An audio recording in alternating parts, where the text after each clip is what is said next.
Hoje eu queria ver com vocês a respeito de um assunto que tem sido motivo de grande debate dentro da nossa denominação, que é a questão da maçonaria. É uma questão antiquíssima e foi causa da primeira divisão na igreja, uma das causas da primeira divisão que aconteceu na nossa denominação no início do século XX, 1902, por aí. A questão maçônica foi levantada porque tinha muitos pastores e presbíteros e membros da igreja que eram maçons, e dentro da igreja se levantou a consciência de que era preciso que a maçonaria e o cristianismo eram incompatíveis uns com os outros, um com o outro. E aí houve uma grande discussão sobre isso. A essa altura estava havendo também discussão a respeito de outras questões, como a presença dos missionários americanos dentro da Igreja Presbiteriana do Brasil. Havia um grupo que queria a independência da igreja.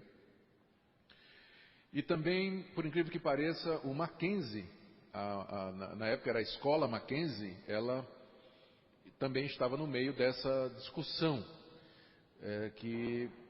como ela deveria ser regida a escola, se o conselho que regia o Mackenzie era para ser feito de nacionais ou de missionários estrangeiros.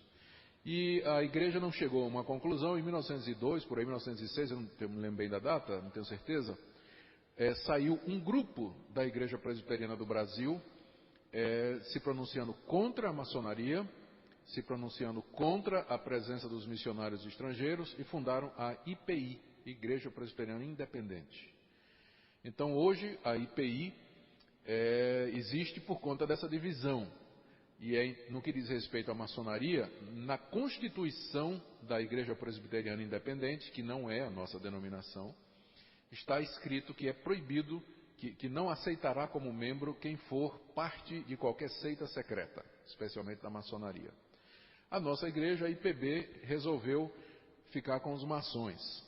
Só que, à medida que os anos foram passando, voltou outra vez o assunto. Mas a maçonaria tem coisas que não estão de acordo com a palavra de Deus e tal.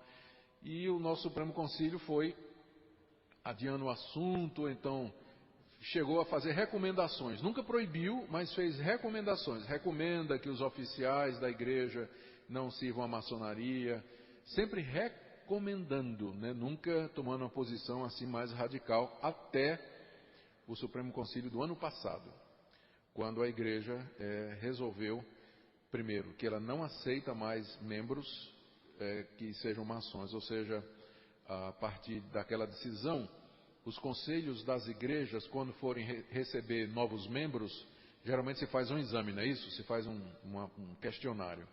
E agora uma das perguntas vai ser: você é membro de alguma seita secreta, de alguma organização secreta, de maçonaria? Se a pessoa disser que então vai ser colocada a escolha para ela. Ou você deixa a maçonaria para ser recebido na igreja, ou então nós não podemos lhe receber. Então a igreja tomou essa decisão. E os pastores e presbíteros que já são maçons, e tem vários, tem muitos dentro da IPB. Então o Supremo Concílio resolveu que quando o presbítero que é maçom terminar o mandato dele, ele só pode ser reeleito se ele largar a maçonaria. Tá? E os pastores, já que não tem mandato para ser pastor, quer dizer, pastor é diferente a situação, eles são encorajados e exortados a sair da maçonaria. Isso provocou uma polêmica muito grande. Inclusive um dos pastores da nossa igreja, o reverendo Hernandes Dias Lopes, que é muito conhecido no nosso meio, um dos grandes pregadores da nossa igreja, está sendo processado na justiça por um maçom, porque escreveu há alguns anos passados material a respeito desse assunto. Eu posso até ser processado também, por esse estudo aqui. E os maçons, alguns ameaçaram entrar na justiça, e a coisa está feia, Tem um grupo de pastores e presbíteros que são maçons dentro da nossa igreja, que estão... alguns se converteram, como o caso daquele pastor que eu contei, mas outros estão assim bem chateados com tudo isso. E eu sei que não é um problema, eu não conheço ninguém maçom aqui na igreja de Santa Amaro, certo? Então, mas como é um problema que afeta a nossa denominação, eu entendo que seria interessante trazer algum esclarecimento, aproveitando a nossa classe, já que é uma classe de atualização, discussão desses assuntos, para que a gente possa compreender. O assunto Sei que teve pastores de grande nome, né, na igreja e que foram maçons. Por exemplo, nós cantamos hinos, esse é um argumento que é usado até quando o pessoal diz, se a gente excomungar os maçons, nós temos que tirar do nosso hinário vários hinos que foram escritos pelo Salomão Ginsburg, que era um batista missionário e inólogo. Escreveu vários dos hinos, um maçom, escreveu vários dos hinos que nós temos aqui no nosso hinário. Então os maçons estão dizendo, se vocês botam a gente para fora da igreja, sejam coerentes e tiram também esses hinos do hinário. Essa região aqui do interior de São Paulo, Limeira, São Bernardo, mas aproveitando o que o senhor falou, essa região aqui do interior de São Paulo, de Sorocaba, aquela região toda por ali, é onde tem a maior concentração. Lá tem uma igreja presbiteriana, em Sorocaba, que o conselho todo é de maçom, o conselho e o pastor. Então, a nossa igreja entendeu que a melhor coisa é fazer essa transição sem trauma. Quer dizer, mas daqui a 30 anos, porque você não encontra quase nenhum jovem da igreja hoje que seja maçom.